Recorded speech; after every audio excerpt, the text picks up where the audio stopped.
Salve futebotequeiro, Rodolfo Gomes na área para um vídeo aqui comentando e projetando o sorteio da Copa Libertadores que acabou de acontecer e que definiu aí o caminho dos brasileiros ao título dessa competição. A gente tem muita coisa para falar, coisa para explicar porque está muito confuso, as fases pré, ainda muitos clubes não foram definidos, quem que o Internacional pode pegar para chegar lá no grupo do Grêmio e rolar um Grenal, quem que o Corinthians pode passar para chegar no grupo do Palmeiras e poder rolar um clássico paulistano. A gente vai falar sobre isso aqui e dizer quem são os times que têm o caminho mais fácil para o mata-mata e os times que têm o caminho mais difícil. Então vamos começar. Primeiro eu acho o caminho mais fácil aqui falar a respeito de Corinthians Internacional para a gente tocar essa parte da Copa Libertadores, que é a fase pré, que é muito grande, tem muitos clubes envolvidos, até definir lá todos os grupos em suas respectivas fases, nos 8 grupos de 4 times. Então vamos começar no caso do Internacional, que foi o primeiro clube sorteado. O Internacional, ele vai pegar o Chile 4. O que é Chile 4? É a quarta vaga do campeonato chileno, ou seja, o quarto classificado do campeonato chileno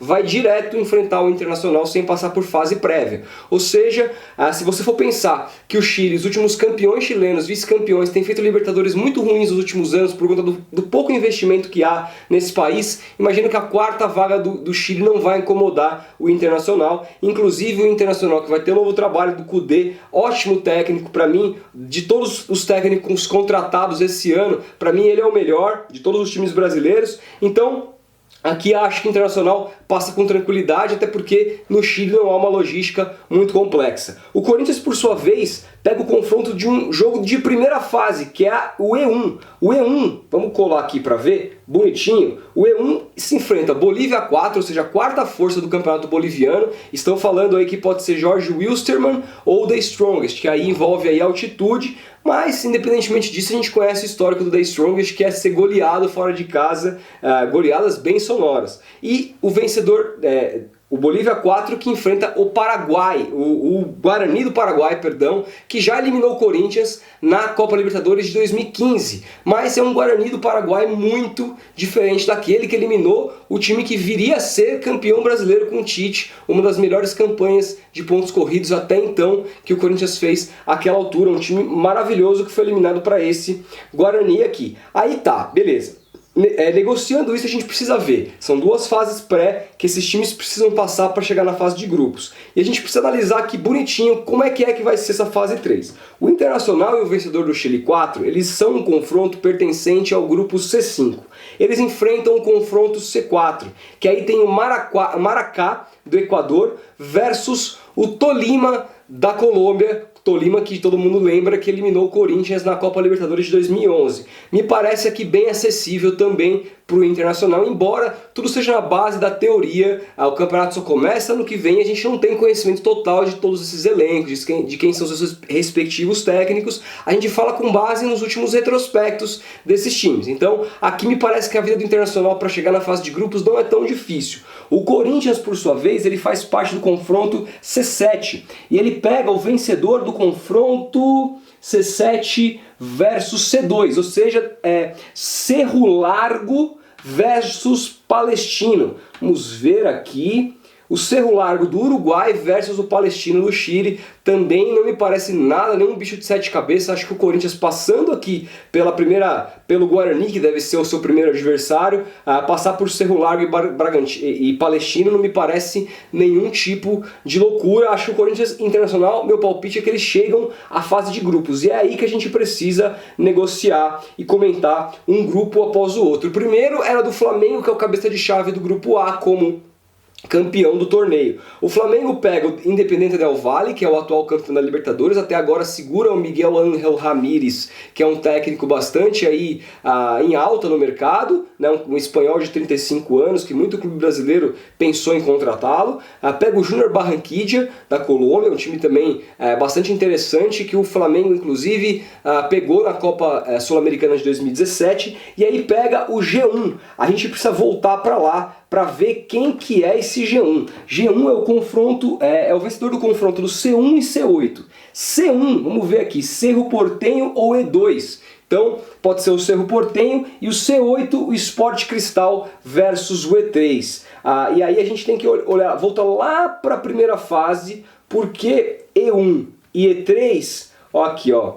Pode ser, de repente, o Progresso e o Barcelona de Guayaquil, ou pode ser Carabobo do Uruguai e Universitário do Peru. Então, assim, me parece que o grupo do Flamengo com o Independiente del Valle Júnior, e seja lá quem classifique nesse G1 aqui, não me parece nada absurdo, ainda mais considerando a força atual do Flamengo. Me parece que eles vão segurar os principais jogadores, Jesus também. Então, me parece que o Flamengo vai passar com tranquilidade pela primeira fase. E a gente tem o grupo B, Palmeiras, Bolívar da Bolívia, Tigre da Argentina e o G2, que pode ser, meu palpite é que seja o Corinthians. Aqui não é um grupo muito fácil, o Tigre está na segunda divisão do campeonato argentino, mas fez um campeonato interessante, tem como craque o Montijo, não deve ser um time que vá preocupar os grandes, e tem o Bolívar com relação à questão da altitude, e time que tem altitude em fase de grupo costuma complicar, porque embora seja goleado fora, ele costuma tirar ponto dos times dentro de casa, e isso às vezes interfere na classificação, mas acho que Corinthians classificando aqui, o caminho para Corinthians e Palmeiras passarem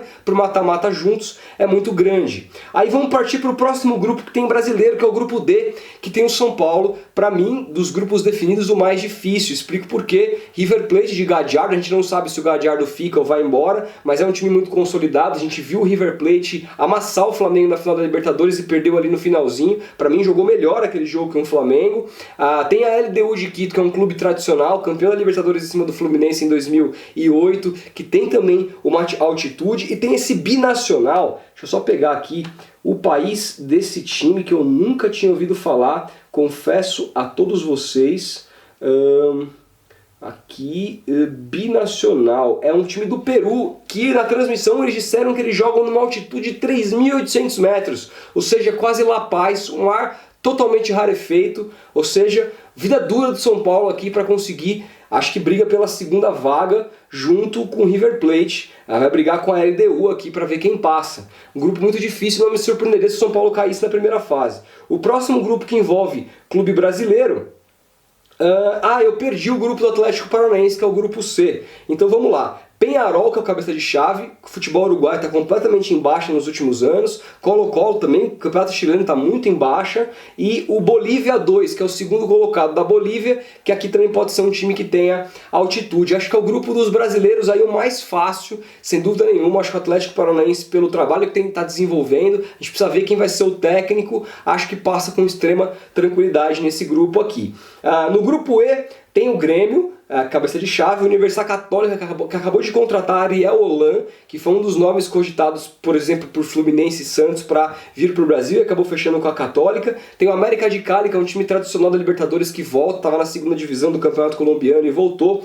E o vencedor do G4, que aqui pode ser o Internacional. E aí se o Inter entra, esse se torna o grupo da morte, acho muito pela presença da Universidade Católica aqui. E aí pode ser que um dos brasileiros caia na primeira fase. Quem será? Meu palpite é difícil, porque são dois bons trabalhos aí que devem ser constituídos, um pelo Renato, que provavelmente continua, e outro pelo Kudê, que eu acho um técnico maravilhoso, já falei isso aqui. Então, vamos para o próximo grupo, que é o último grupo envolvendo o clube brasileiro, que é o grupo do Santos. Olímpia, atual campeão paraguaio, ou melhor, tetracampeão paraguaio, um trabalho maravilhoso do seu atual técnico, que eu acho que deveria ser o nome para o Santos trazer nesse momento. É um técnico que se inspira no Sampaoli, ele que inclusive deu uma entrevista recente pro menino do Esporte Interativo, não vou me lembrar o nome do rapaz que entrevistou, o Fragoso, entrevistou recentemente, e ele na entrevista mostrava ali a sua similaridade com Jorge Sampaoli. É Diego alguma coisa, não me lembro o sobrenome dele, mas é um técnico que, se você for olhar o retrospecto do Olímpia, inclusive o retrospecto ofensivo da equipe, chama muita atenção. Confronto dificílimo para o Santos. Aí tem o Delfim, que é do Equador, é o atual campeão equatoriano, então é um time que é pouco conhecido do público brasileiro, mas é o atual campeão equatoriano. Abaixo no Delfim é o seu técnico que foi contratado pelo Barcelona de Guayaquil, que está na fase pré-Libertadores, ou seja, ele abdicou de uma fase mais avançada para defender um time maior no seu país, então é um Delfim desfalcado do seu técnico. E por último, Defensa e Justiça, time argentino, que como todo time argentino, independentemente de ser pequeno ou não, como é o caso do Defensa e Justiça, é um time para ser respeitado. Esse time inclusive já eliminou o São Paulo em Copa Sul-Americana. É isso, para mim, os Os grupos mais difíceis aqui são do Grêmio com o Inter passando e do São Paulo já com esse River Plate e LDU de Quito.